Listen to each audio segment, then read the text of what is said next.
Assalamualaikum warahmatullahi wabarakatuh. Perkenalkan, saya Jessy Rizkyriani dari kelas 3 CPGSD akan mempresentasikan mengenai materi struktur bumi yang meliputi interior bumi, litosfer, lempeng tektonik, dan gempa bumi. Yang pertama, interior bumi terdiri dari kerak bumi. Kerak bumi merupakan bagian terluar dari bumi yang terdiri dari daratan dan lautan. Kira-kira 65% kerak merupakan lautan, sedangkan kerak pembentuk daratan banyak mengandung silikon dan aluminium sehingga disebut dengan sial. Kerak bumi berusia sangat tua dengan tebal kerak di bawah daratan sekitar 30 km, tetapi di bawah wilayah pegunungan, tebal kerak bumi bisa mencapai 70 km. Kerak di bawah lautan tebalnya kira-kira 8 km yang banyak mengandung silikon dan magnesium sehingga disebut dengan sima. Suhu pada bagian terdalam kerak dapat mencapai 870 derajat Celcius. Selanjutnya ada mantel. Mantel terletak di bawah kerak bumi dan membungkus inti bumi dengan ketebalan sekitar 2.900 km. Mantel ini berupa batuan yang mengandung silikon dan magnesium. Suhu pada mantel bagian atas sekitar 1.300 derajat Celcius sampai dengan 1.500 derajat Celcius. Dan semakin ke bawah, suhu mantel semakin panas, diperkirakan sekitar 1.500 derajat Celcius sampai dengan 3.000 derajat Celcius. Yang ketiga ada inti luar, merupakan bagian bumi yang melapisi inti dalam yang mempunyai kedalaman antara 2.900 sampai dengan 4.980 km dengan ketebalan sekitar 2.250 km. Sebagian besar inti luar terdiri dari besi dan nikel yang berwujud cair dengan temperatur sekitar 3.900 derajat Celcius. Yang terakhir ada inti dalam. Inti dalam merupakan pusat bumi atau bagian bumi yang terdalam yang terletak pada kedalaman 4.980 sampai dengan 6.378 km dari permukaan dengan ketebalan sekitar 1.200 km. Bagian ini berbentuk bola dengan diameter sekitar 2.600 km. Sebagian besar inti terdiri dari besi, dan nikel berbentuk padat dengan temperatur bisa mencapai 4.800 derajat Celcius. Selanjutnya ada litosfer. Litosfer berasal dari kata Yunani yaitu litos yang berarti batu dan kata saphiros berarti bulatan atau lapisan. Litosfer merupakan lapisan terluar dari mantel bumi dan tersusun atas materi-materi padat, terutama batuan yang tersusun dari batuan penyusun kulit bumi. Menurut Hartono pada tahun 2007, dikutip pada halaman 59, litosfer adalah lapisan bumi yang paling atas dengan ketebalan kurang lebih sekitar 66 km. Tersusun atas batuan. Litosfer merupakan lapisan kulit bumi yang mengikuti bentuk muka bumi yang bulat dan tersusun atas batuan dan mineral. Selanjutnya, struktur litosfer. Yang pertama ada kerak benua. Kerak ini menempati seluruh benua dan secara vertikal dari permukaan hingga ke lapisan diskonuitas mohorovikik. Kerak benua terdiri dari kandungan mineral berupa Si dan Ai, sehingga sering disebut dengan lapisan sial. Yang kedua ada kerak samudra. Lapisan ini terbentuk dari pemekaran pegunungan, mempunyai ketebalan dan komposisi relatif homogen dibanding kerak benua.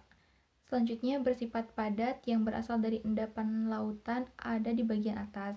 Kemudian di bawahnya ada batuan vulkanik dan yang paling bawah tersusun dari batuan beku, gabbro, dan peridotit. Selanjutnya kerak ini yang menempati samudra terjadi saat magma naik untuk mencapai celah antara dua lempeng tektonik yang berbeda dan masuk di zona subduksi. Selanjutnya kerak samudra terdiri atas mineral yakni Si, Fe, Mg. Lapisan ini disebut juga dengan lapisan sima. Itu lapisan yang kaya akan logam, silium, dan magnesium. Selanjutnya batuan penyusun kulit bumi. Yang pertama ada batuan beku, yaitu jenis batuan yang terbentuk dari proses pembekuan magma gunung api. Contohnya dari batuan beku antara lain seperti granit, andesit, basal, dan obsidian. Kemudian ada yang kedua, ada batuan sedimen, yaitu jenis batuan yang terjadi karena adanya pengendapan materi hasil erosi. Contoh batuan sedimen antara lain seperti breksi, konglomerat atau batu gamping, batu pasir, dan batu bara. Selanjutnya yang terakhir ada batuan metamorf, yaitu jenis batuan yang mengalami perubahan bentuk oleh faktor tekanan, suhu, dan waktu. Contoh batuan metamorf antara lain seperti gneiss, marmer, dan batu kapur. Berikut ini beberapa foto dari batuan-batuan tersebut, seperti ada granit, riolit, diorit, andesit, dan lain sebagainya. Selanjutnya ada lempeng tektonik.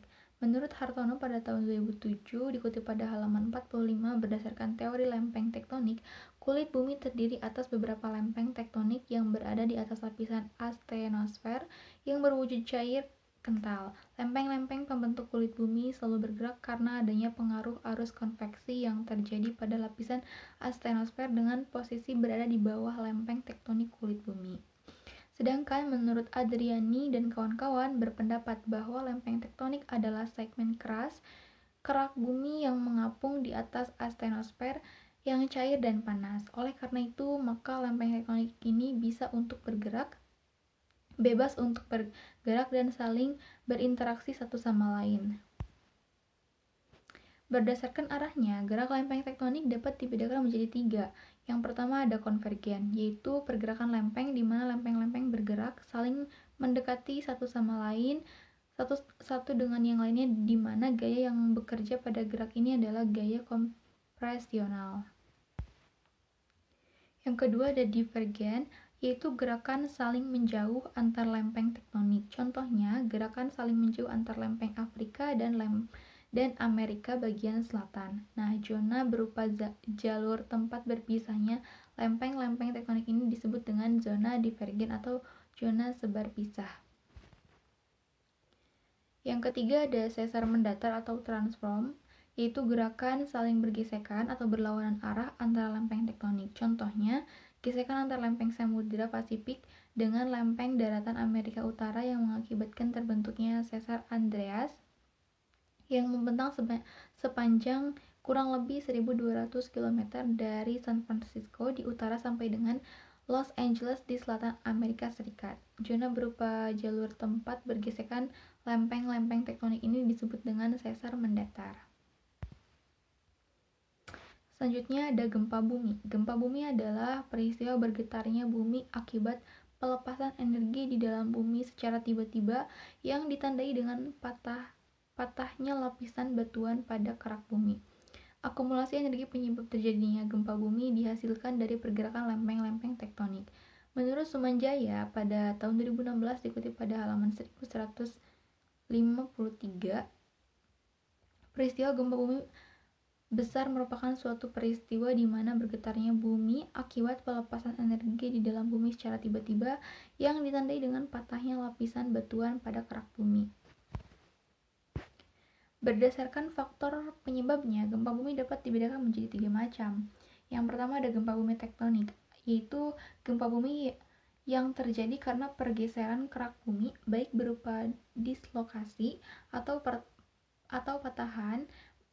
Pergeseran kerak bumi di sepanjang bidang patahan menimbulkan goncangan yang kemudian merambat ke segala arah melalui permukaan bumi.